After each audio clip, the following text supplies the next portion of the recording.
ലോഡുമായി എത്തിയ ലോറി തകരാറിലായതിനെ തുടർന്ന് ദേശീയപാതയിൽ ഗതാഗതം സ്തംഭിച്ചു. ശനിയാഴ്ച രാവിലെ 8 മണിയോടെ വടകര ആശ ആശുപത്രിക്ക് സമീപമാണ് സംഭവം.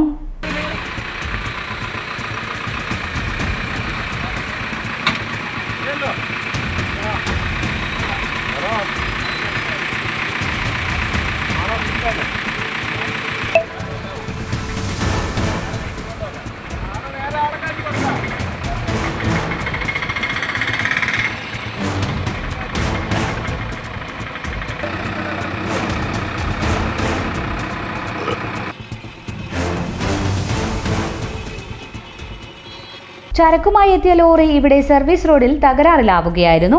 ഇതേ തുടർന്ന് ദേശീയപാത സ്തംഭിച്ചു. വാഹനങ്ങളുടെ നീണ്ട നിര ഏറെ ദൂരമെത്തി. ഏകദേശം 3/4 മണിക്കൂറോളം വാഹനം ഇവിടെ കുടുങ്ങിക്കിടന്നു. ശേഷം മണ്ണ് മാന്തി യന്ത്രം എത്തിച്ച ലോറി നീക്കിയാണ് ഗതാഗതം പുനഃസ്ഥാപിച്ചത്.